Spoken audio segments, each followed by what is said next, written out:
Ready? Hey, party people. Hello. It's about DNS. We're going to party hardy with DNS. That was dumb. we are. Yeah.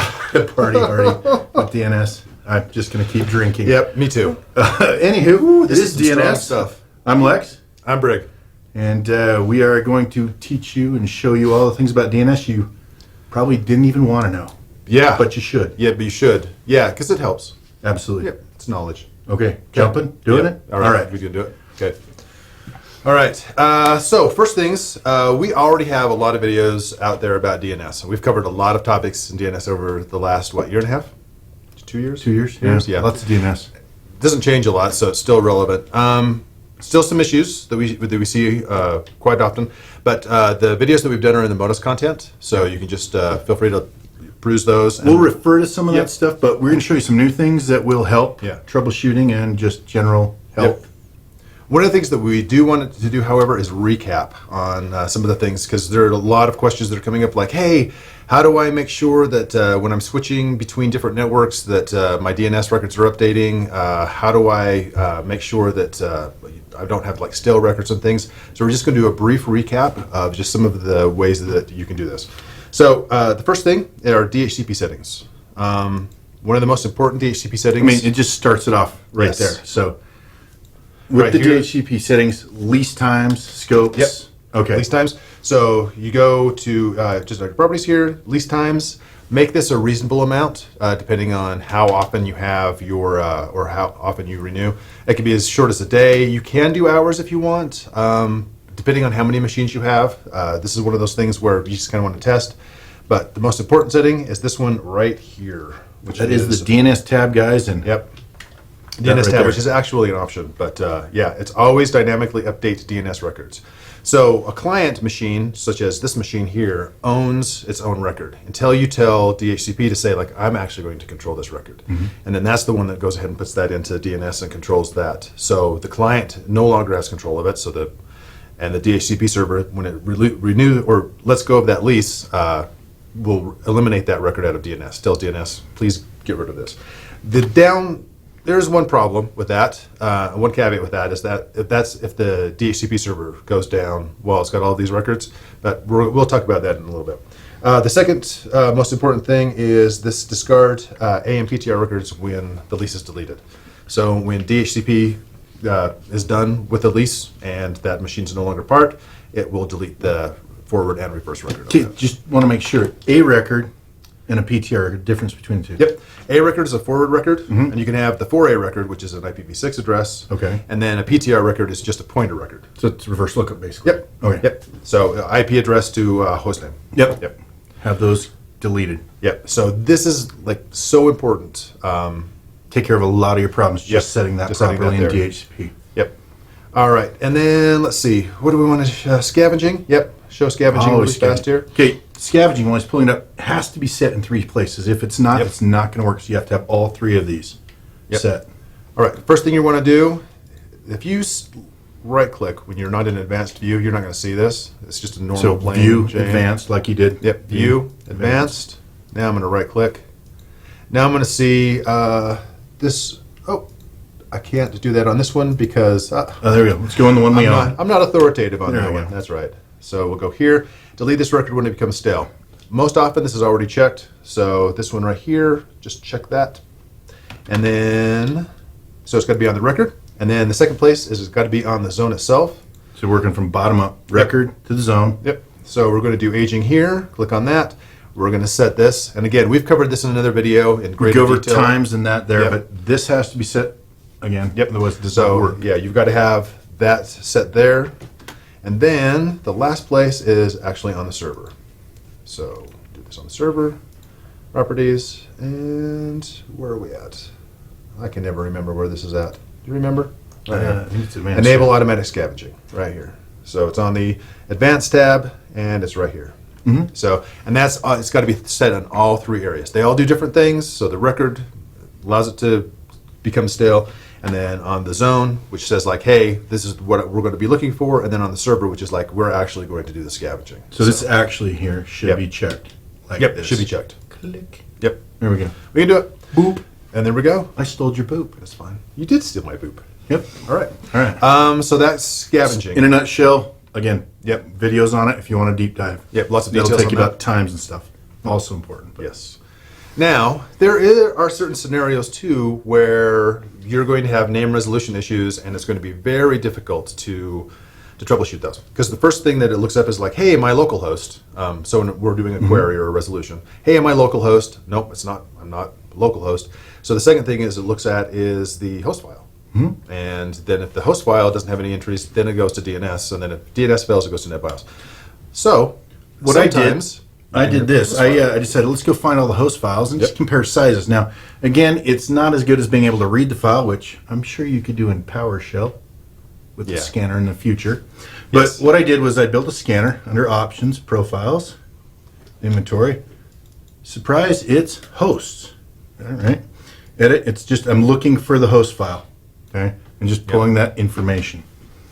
Once you have that information, obviously you got to run the scan. I built a report, and I said, let's just order this report. And then it's surprising, the report is also called host. Host. And I ordered it by largest to smallest. Now, you'll notice most of these are itty bitty, and then Beth has a really big host file because I went in there and copied a bunch of stuff so we had something to see. But that might be a place you want to look because it's not resolving properly. So kind of some telltales to go after that, but that's the way you can do it in inventory. Because sometimes you will have a nefarious user who decides to do their own host file. Absolutely. For reasons. Should we do a question? Yeah, let's do a question. Dear Lex and Brig, I have just come into a location that has not managed the DNS. It now has very old records in the forward lookup zones and has never had the reverse lookup zones configured. The servers and printers have been assigned static A addresses, but not in DNS. How do we begin to clean up the zones, and how do we begin configuring the reverse lookup zones? Sincerely, Greg B. Greg Giga. Hey. Yeah. Okay. I'm just full contact IT. Nuke and pave. Get rid of it and build a new one. That's what I would do because it just seems efficient, quick, straight up. That's what I would do. That's not. Why are you just like? That's not what I would do. Okay. Nope. Okay. What would you do?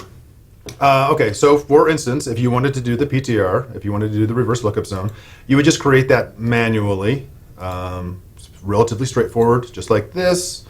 You could do the primary. I'm assuming it's going to be primary zone for this, and then to download the servers, blah blah. Yep. Pretty much basically taking the defaults on this. Yep. And then the network ID, which is like I don't know, whatever your network. We'll do whatever. Yeah, like 192 dot, depending on your subnet. So you could either do 0 or you could go further. You just create that PTR zone. Now, okay. It still seems like a lot of work. I would be doing that anyways if I nuked it and started over. I just have no trash to deal with at that point. And I'm showing this is. And then I'll get to the reasons why I think this is important. Because I know you and Shane are in the same camp, probably. Scorched earth, baby. Scorched earth. Nuke it all. Okay, so what you're going to want to do after that is update associated pointer record. You can just once you do this on one, it will carry for all, and then eventually they will just pick up. So that's how you would create the PTR records. Here's the reason why I don't like the nuke and pave. And time out. Okay, before you get there, you still have crap in there. I mean, you'll set scavenging, but how long is that going to take? Well, that depends.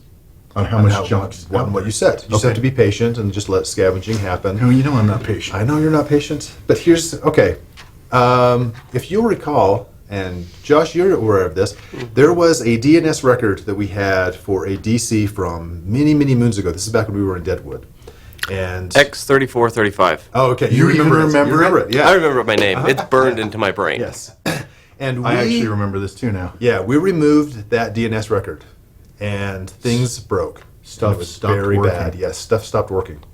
So that's the problem with the nuke and pave approach is that you don't know what you're deleting. So you could delete something that is referencing something else, and you have no idea, and then all of a sudden things start breaking, and you don't know what's happened. So I'm very much DNS will take care of itself. It's very. I think it's best case scenario if you delete something and something breaks immediately after.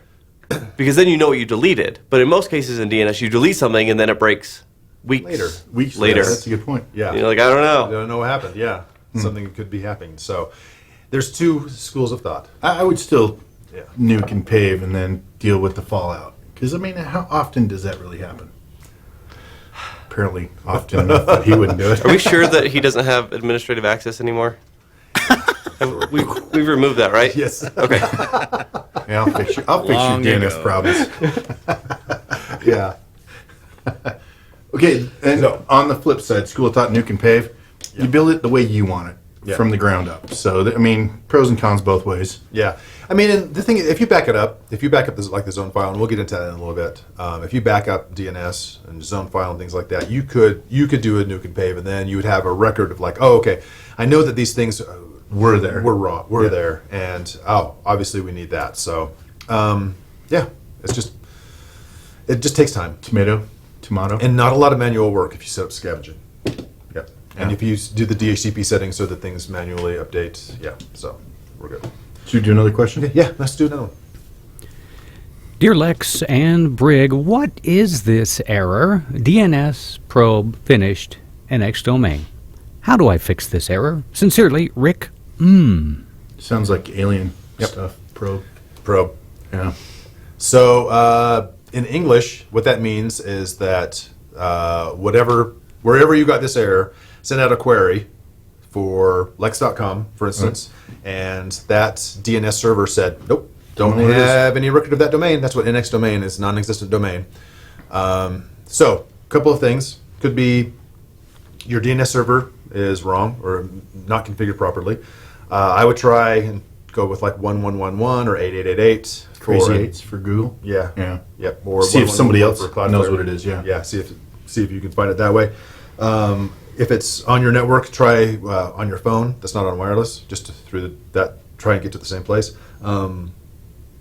Let's see. It could be antivirus, which your phone would be able to pick up. Yeah. There could be a number of causes for this, but Basically, typically it's not finding it. Yeah, the DNS server is returning back like, I don't have information about this domain. So that's basically it.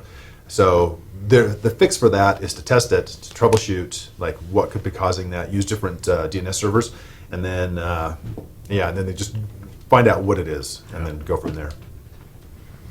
Typically, if you don't have forwarders set up, I will see this a lot because you don't have it. There's no way of going out if you're just using your DNS without forwarders. Check my DNS and then go check this DNS. Yep. So if you don't have that set up, that you're probably going to see that often. Yep. Yeah. All right. Common Okay. DNS problems? Common DNS or questions? Yeah, some Questions. questions. All right. DNS delegation error when you're promoting a DC. So we've all seen this. Okay. All of us that have gone through the DC promo process have seen this yellow bang. And this is actually brought up by Katie, because Katie just did. She did some work on this, and she was all like, why is that? And she was all like, I had to Google that and discover that. And I'm all like, that's actually a really good question, because everybody pretty much gets that. Where do you promote one? I mean, you build DNS and then you promote it like... Well, yeah, so you install the DNS role when it's automatically installed when you install the Active Directory. Right. You're going to see it at that point when you're doing that, or what? No, then when you promote it. Okay, at the promotion itself. At the promotion That's when level, you're then you'll see that. It'll be a warning sign like, hey, delegation is not set up for this. And that's to be, especially when you're doing your first DC, that's normal, because there is no delegation. There is no master or authoritative server. You're actually creating it at that point. So right out the gate, you can just You just don't have to worry about it at all. Okay. And you don't have to worry about it even on subsequent DCs, because even though you do have an authoritative name server, you don't really need to worry about delegation because it's not promoted yet. So it's not necessarily part of that whole DNS process or Active Directory DC area, so it's it's in that gray area. The only time I think that you would need to worry about it is if you were doing like in a forest, where you had child domains, and the child domains were referring to an authoritative name server, and then if you got that warning, that would be kind of that might be a little weird. But if it promotes okay, then it would be fine. But anyway, that's just some esoteric. How about one of these? Inventory. You got people coming up. You've got basically, I've got all these machines that I put into Active Directory, but they're not showing up in inventory. And generally, that's because they're pre-staged at that point. Yeah, when we see this, we've seen this not a lot, but do we have one we can it's show? pretty Like a consistent. pre-stage? Yeah, I think so. Let's see, what do we have? Where are we at? The Active Directory. There we go. This is like, I'm going to add a bunch of machines, so I'm going to set them up in AD, right? Sadness, is that it? Or is Yeah, it status is one, but let's just create an object. Let's just create Lex. the computer Lex? Lex. Got a lot of memory there. Yep. Okay. And then in order to see this, you need to go to View and then Advanced Features. Otherwise, you're not going to see this particular tab here, the Attribute Editor. So, and then you just go down to the DNS hostname attribute. And see how that is not set? So right here, that's not set. If it's not set, it will not show up. Nope, inventory will not pick that up. So that will need to be set. And So you if you can want see pre-stage to show up in your PDQ inventory, you got to have that set. Yep. So if we look here, DNS hostname is set up on this one here. Now, do you have to go set those by hand, or is there an easier way to do it?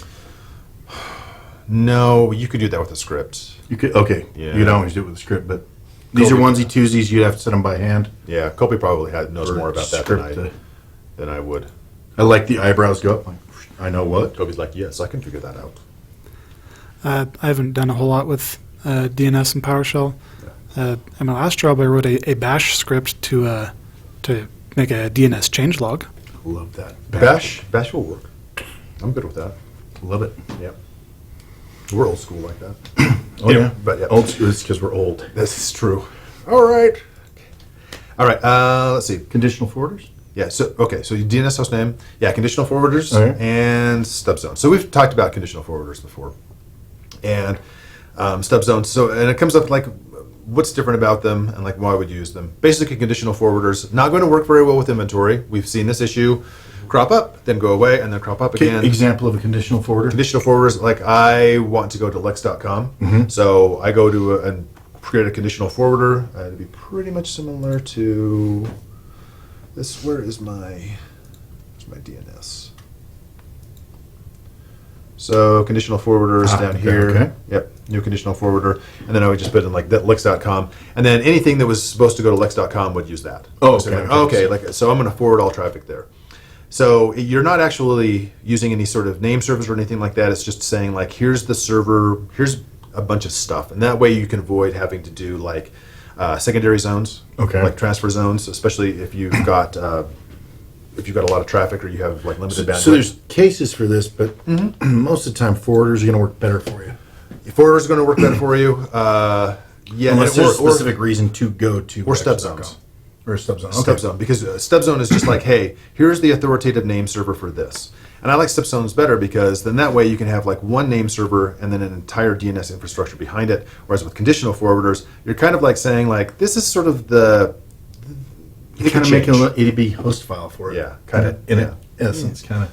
Yeah. Okay. So, and like, Josh, do we have any information on if the same issue that goes with conditional forwarders also occurs with stub zones? I can't imagine that it would. I don't think it does. I wanted to kind of jump in with the conditional forwarder. It's nice to use those when you don't have a trust relationship or you can't There we do go. Yeah. like a zone transfer. Yes. So if I Yep. have two entities, but I want to resolve internal computer objects on the second entity, Yep. I'm stuck kind of at a conditional forwarder. Okay. Yeah, so bandwidth limitations, or yeah, if you don't have the trust that's enabled. So that's good. Okay. Okay, and then subnet prioritization Yeah. and round robin. Okay, so Okay. one of the cool things about DNS that they don't tell you about. Oh, why do I keep doing that? Because that's what I do. That's what I do. I like to click. Advanced. So if you'll notice here, there are these check marks all in this area, specifically enable net mask ordering and enable round robin. So those two things right there, they're enabled by default. And this is one of the very cool things. So if I have multiple A records, say I'm going to lex.com and I've got 4 web servers that are serving lex.com. And internally, I've got like 172.16.30, 31, 32, 33, and I'm in the 33 subnet. It will automatically say like, hey, I see that your subnet matches this subnet. I'm going to send you to that server. Yeah. So DNS automatically does that for the client, which Yeah. is really cool actually. And so there's the subnet ordering, and then there's round robin. And round robin, if you're not familiar, is basically like I'm going to try this server, then this server, then this server. It uses this in conjunction. Round robin always wins if both are enabled, and then if round robin is enabled, it will choose like the closest net mask, and then the next one, and the next one. So it's basically pretty resilient. It's going to do a lot of the work for Yeah. you. You don't have to really think about it, it's going to calculate that back end. Yeah, and it's one of those things where it's like you could kind of have, like with bind, for instance, you would have to set this up, and this would be a relatively laborious process, or at least it was. Still probably is. Yeah. But now it's like, well, it's a check mark. So anyway, it's just one of those kind of cool things. Let's see. Okay. DNS suffixes. Yes. The searches there. Yes. I've always had an issue. Okay. There's a place you can read. It's like, okay, I can do this in GPO. I can do this in DHCP, and the debate goes on, right? I mean, it's I don't know if you can even do it in DHCP anymore. well, the debate has been ended then. So okay, Well, the option exists. the Does it option still exists. exist? Okay. It exists. The option exists. Now, whether it applies depends on the device getting the lease. Yeah. Okay, so a DNS suffix search, right? Search. It's like if I put in Guinness, it's going to automatically put at webpdq.com Yep. on the end of that, okay? And so the question in my mind, well, what takes priority? Local, GPO, DHCP? Well, DHCP might win when it gives out the lease, but Okay. then GPO, as soon as that updates, it's going to be like, nope, I win. I win. So it'll change the registry to a favor of its own matrix. So it basically at the local machine area, where whether you do it, I mean, that's where you do it, GPO on the local machine is going to win. Don't forward that Until direction. the domain GPO takes over. Like, yeah. So I'm confused Okay, now. so the domain GPO will always win. Okay, got that. So if I set up like a suffix list Okay. in my local GPO on the local machine, so like Guinness here, if Okay. I set that up, that will be overwritten by the domain GPO. Okay.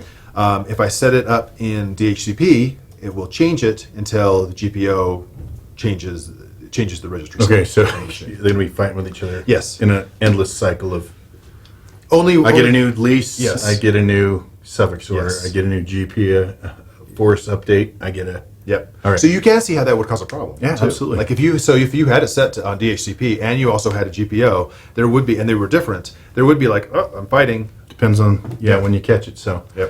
Every time Ultimately, the lease renewed. Well, it where's would the best change. place to do it? GPO. GPO. Yep. Okay. It has been, Josh, and you correct me if I'm wrong. It's been deprecated in DHCP. It has been. It will still work on some devices. I don't remember which. Okay. It will still work in the Windows family at least. Right Okay. tool for the right job. Use GPO for the suffix search order. Yep. All right. Question? Yeah. We're good. Yeah. Dear Lex and dear Brig, we have dynamic updates set to secure only in our DNS servers, which are our DCs. We also have a population of notebooks that are workgroup members that do not appear to be able to update their DNS records, which is causing havoc with PDQ discoverability. What's the best way to get domain joined and non-domain joined systems to play nicely together? Sincerely, the dangerous Billy Z. I've got the simple answer. DHCP should control that. Mm-hmm. Now, how that happens, I'm going to go like this. How Okay. do you make that work? First of all, secure only will never work because That is a good point. you're dealing with an Active Directory DNS and non-Active Directory DNS with your population of notebooks. So that will not work. You have to set your dynamic updates to non-secure and secure. So if you're not able to do that, this is not going to work for you. Split brain. Split brain? No, you No? could do a different DNS server. Okay, DNS server, okay. No, split brain is more like external and internal. I mean, you could do. No, okay. Don't go down that rabbit hole. Okay, I all was right. Okay, thinking okay, it might have all right, worked, but no, yeah. okay. It Let's not go there. it might work. Okay, so a couple of things. Yeah, the first thing you have to set that to non-secure and secure only. The second thing is the DHCP part that we did earlier. You're going to need to do that. You're going to have to set that up, and then you're also going to have to set up, which is Hey, JJ, can you pop this on screen? yeah. Thanks, man. Okay, perfect. So this setting is going to need to be set here. Oh, where am I? There we go. Those settings that we talked about earlier are going to have to be set.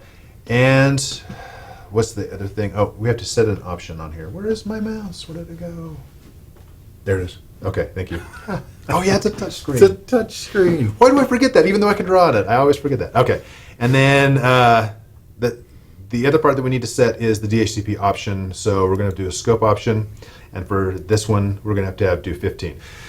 Because your workstation is not going to be part of a domain. So those notebooks don't have any suffix. They don't have a DNS suffix. Now you can set this with a registry or the script that changes the registry so that they get that. You can also change that. Oh, it's somewhere here.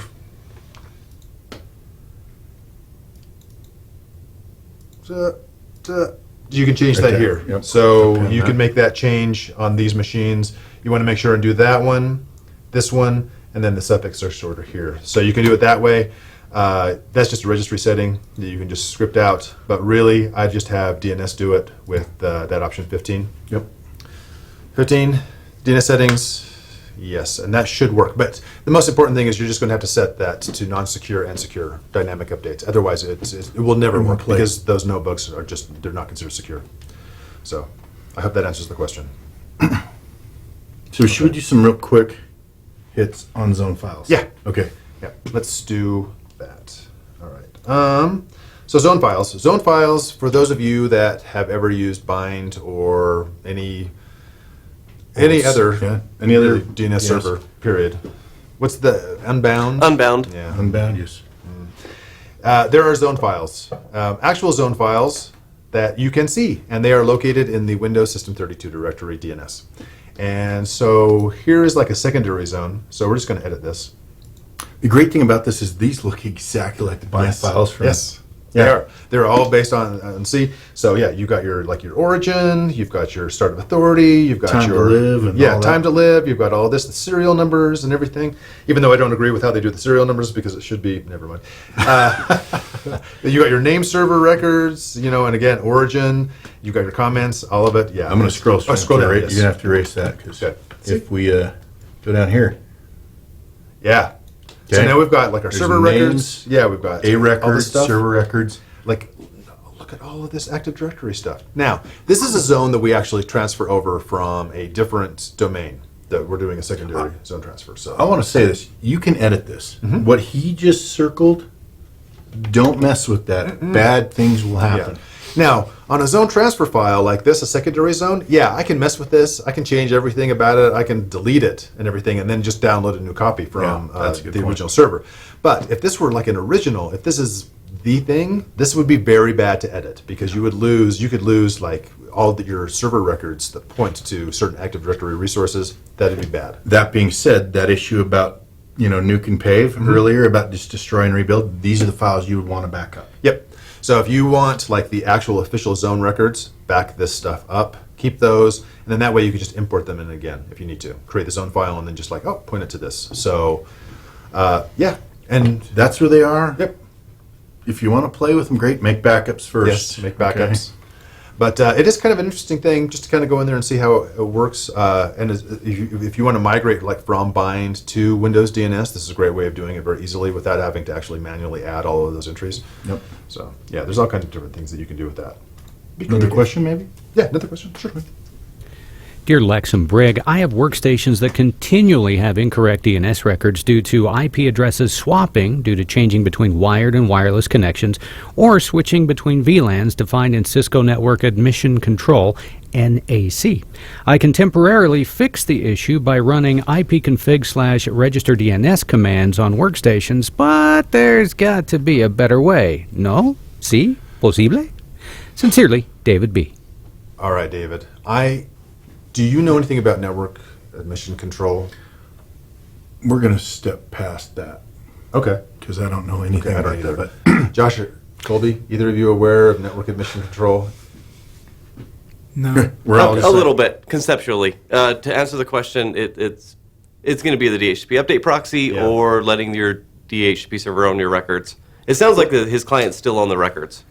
ultimately, scavenging is going to take care of part of that. Well, As long as no, because he's going from wire to wireless. So, and the problem is that like it moves between networks.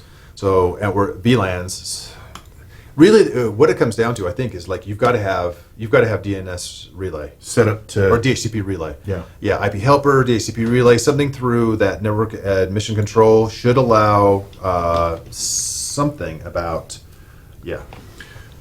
So, what I just circled there, That's this also will help you. It won't necessarily fix the problem in DNS, but testing multiple addresses and name resolution is going to help inventory and deploy take care of that. Yeah. That is the worst circle I've ever drawn. It's okay. Well, here. Thank you. Do it better. That wasn't much better. Anyway, okay, it was still better than mine. Yeah. But that'll help you out. As for, bouncing back and forth.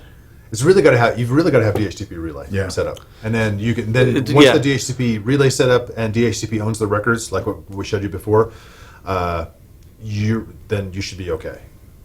Yeah, and then and if you need security, you can use the DHCP or the DNS proxy group.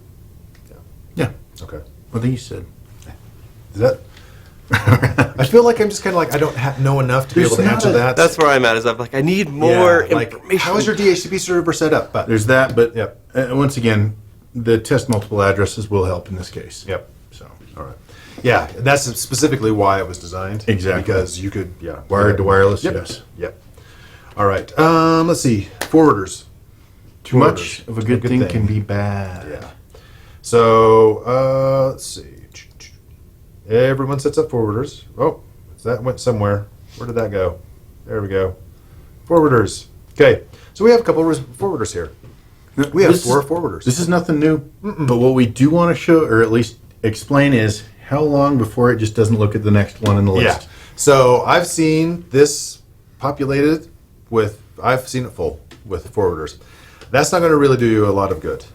So here's how this kind of works. There's a recursion timeout of 8 seconds. That is the total amount of time that Windows is going to take to look up a domain.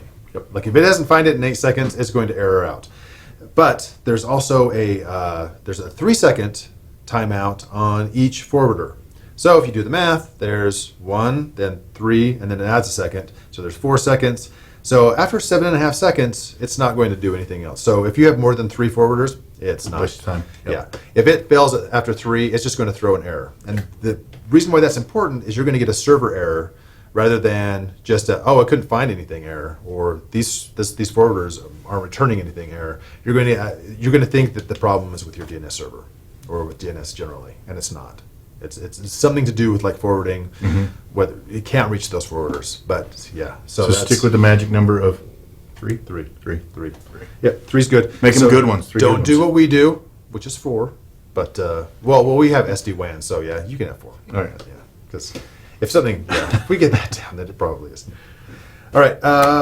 You want another question, or should we keep rolling? What time are we at? We can do question. Yeah. Okay. Dear Lex and Brig, is there a decent way to create a failover A record to have a redundant SMTP relay server? Sincerely, ASB. Okay, I don't know. Okay, as soon as I saw SMTP, I'm thinking that should be an MX record, right? Yeah. But yes, because if you do MX records, you can do them priority. Yeah. MX1, MX2, MX3. Yeah. So then you would So if you had like MX1 failed, then you would have your redundant SMTP server would take over for that. So you could do A records, but there's no way of doing redundant unless you turn off round robin, unless you turn off the thing that we just talked about. Don't do it. Okay, Don't do it. Do an MX record. Do MX records, okay? That's going to help you there. Yeah. I don't know. I'm not thinking of a reason why you would use A records over MX records, because MX records has that built in. Yeah. So I would just use that. Yeah, because then you can have multiples. All right. What do you think, JJ? We got time for more? Okay, cool. All right. Okay. Should we go over what's new in DHCP and DNS? Absolutely. Okay. So this is 2019 stuff, right? Yeah. Okay. So one of the things that this came out in 2016. Sorry, not 2019, 2016. I know, I was confused too. One of the things that came out with DHCP that they're doing is option 82.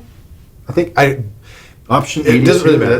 That just sounds like, Yes, and this actually kind of goes back to the previous question that we had about like the network admission control. Okay. So DHCP historically has always just been a relay agent with the existing subnet. So with an existing subnet, you get an IP address or you request an IP address. Here's the subnet that you get. Now DHCP allows you to get a different subnet for a relay proxy. So if an agent requests something and you're like, oh, it's coming from this, then I'm going to actually give you that subnet. So it's almost like doing a split scope. But so if I'm on 172.16.31, I'm going to get a 31 DHCP address as opposed to a 32 or 33. Yes, exactly. So that's brand new, and I think that it's probably That's way cool. That is actually a very good thing. Yeah, I I think it's trying to like, okay, we understand that we have these things moving about all the time. Let's go ahead and see if we can do something on our end to fix that. Let's see, and then DNS server policies. That's the other big thing. Okay. So DNS server policies, and this is all done in PowerShell, now allow you to do a great deal of things. Oh, we don't have it up yet. Nope, that's not it. Okay. Policies allow you to do split brain. So instead of having to have okay. multiple DNS servers, you can do it on a single DNS server. And part of your zone is for external clients to say like, hey, I want to go to lex.com, the external one. And then you have an internal zone that does all of the internal. I want to go to lex.com, like the internal one. Stay on the internal network as opposed to surfing around the internet to get it. Because you've got like two different, same website, but two totally different. So it's like bipolar Yes, DNS. Then? It is. So, and that's actually really cool. Left brain, right brain. Yep. Artsy, not so artsy. Yes. Oh yeah, that's right. Left brain. I'm left brain, and you're wait. I'm no brain, but Okay. well, that is a rabbit hole we can go Yeah, down I for was days. just like, Okay, so All right, but so split brain is really important. You can do. You can also do like policies that say like, hey, everything that comes from Europe, I want it to go to this web server, and everything that comes from New Zealand, I want it to go here. So geolocation. does all that have to be set with PowerShell? Yes, it's all set in PowerShell. Yep. Let's see a couple of other things. Oh yeah, you could do honeypots. So hey, everything from these bad IP addresses, I want to go to this IP address. Yeah. So you can do all kinds of things at the DNS level now with policies as far as like traffic routing, split brain, where recursions go. So depending on the request, it's almost like conditional forwarders, but a little bit different. Read on So, it. There is a lot yeah. you can do. I think and it's in the bonus content. I think it is. I think Yeah. it is. So, all right, there's that, and then the last thing. We got to touch on IPv6. Yep, I mean, I got IPv6. a little anxious and opened the guide here, but Yes. here's the thing: IPv6 is not going away, guys. I know. I mean, what was No, it's the definitely joke not going yesterday? away. What's 9 times F? Yes. You know, so 11.5. 11.5. 11.5. 11.5. Yeah, okay, I don't get it. But all right, no, I actually do. So here's the thing: it's not going away, especially with the Internet of Things, guys. So disabling IPv6 is a bad thing. Yes. Windows is designed to run with IPv6. In fact, actually, Microsoft says it's mandatory to run it. So, but they do allow you to uncheck it and to disable it. However, Is it disable or just? no, it disables it. Oh yeah. Oh, yeah. Oh, you And can you'll- actually do you'll it. experience problems. That's a bad thing. Yeah, it it's is a bad thing. thing. Don't do it. Yeah, you can. You can, don't actually do it, disable though. Okay. Yeah, just don't do it. All right. Things like direct access will no longer work. Trade tunneling, your remote assistance won't work. So if you have remote assistance issues, that won't work. And Windows doesn't do any OS testing where they've turned it off. So if you turn it off, you're kind of like an alpha tester for Windows at that point. Now you can subdue some of it though. That so you can do. Yeah. So what Microsoft does is they're like, hey, we're always going to prefer IPv6 over IPv4. But for those of you that don't like that, hey, there's some ways you can do this. You can basically disable it without you can keep it enabled, but you can prefer IPv4 over IPv6. So, and then this is also in the bonus content, but this gives you like several options on how to do that. So yeah, IPv6 again. Test, tread lightly. Make sure if things go wanky, you put it back quick. Yep. So Yeah, and this is the registry value that you want to change, and then here's like the value that you want. So that's the recommended one. It gives you instructions on like how you can completely disable it and everything like that, but really, you just want to don't do it. that. All right. Have any more questions? Yeah. It is time for the speed round. Okay. Dear Lex and Brig, is there a way to clear any stale DNS records out of DNS? Sincerely, the magnificent Nicki Minaj. Yes, Nicki Minaj. You can set scavenging up, and then you can actually like force it to scavenge. Yep. If I remember correctly, no, that's not the DNS. There it is. Scavenge stale resource records. So you can just do that. Set it up properly, and then just scavenge. You're gonna run that at the server level. Yep. Hey, we did that in under 60. Dear Lex and Brig, our DNS is working great with all local devices. However, we have been having internet DNS issues for several months now. We've had issues using root hints only and using forwarders. Any advice where to start? Clifton, A. Okay, Clifton, I don't know what your DNS structure is looking like. Let's just assume that you have like a single DC and single DNS. The forwarders, I would try changing those and using like 1111, 8888. Try that. See if you still have those kinds of issues. Make sure you limit it to 3. Yep, limit it to 3. Make sure that you don't have forwarders on different DNS servers, that they all use, that you basically have a DNS hierarchy. So all of your secondary, tertiary, quaternary DCs and the DNS servers there use like the primary one, so that you've got like one in and one out. And make sure that you don't have those set, or you don't have forwarders set on people's individual machines, like that they're getting that out of DHCP. Yeah, so DHCP, forwarders, hierarchy, machines. Yep. Hey, Lex and Brig, is the DNS Update Proxy group needed for dynamic DNS registration or not? Best practice found online are mixed and often conflicting, even directly from Microsoft. It seems to me that this group may pose a security risk on top of providing no benefit. What's your take? Tyler P. Actually, it does provide some benefit, but it is definitely not needed for dynamic DNS registration. What we showed you earlier about that always register, that's dynamic registration. It will do that for you. DNS Update Proxy Group is it's actually a security thing. So when you need more security, you actually use DNS Update Proxy Group, because you would just make that a normal user and it has normal things, and then that way it's separate from your Active Directory DNS. So nope, it's not necessary, and it's actually more secure to use that DNS Update Proxy Group. Hey, Lex and Brig, do PTR zones have to match DHCP subnets, or can I just do a /8 and call it good instead of adding each subnet I have in DHCP? I don't know what best practice is on this one, but I do what you do a /8. Yep. I mean, it's just easier than creating like all of these separate zones for it. Yeah, and it's just really, because it's just a pointer record, it's just like, hey, can I match this? And so long as your table's not huge, it's not going to require a lot of traffic or overhead. So yeah, just do a /8. And our final question today, how can I create a special DNS name that would link to my Active Directory account to avoid typing my full domain address? Thanks, Derek N. So you're talking about FQDN, special DNS name that would link to my Active Directory account to avoid typing my full domain address. I don't really understand the question on this one. Like, is it the full domain address for the machine, or like lex@lex.com? Yeah. I don't really know.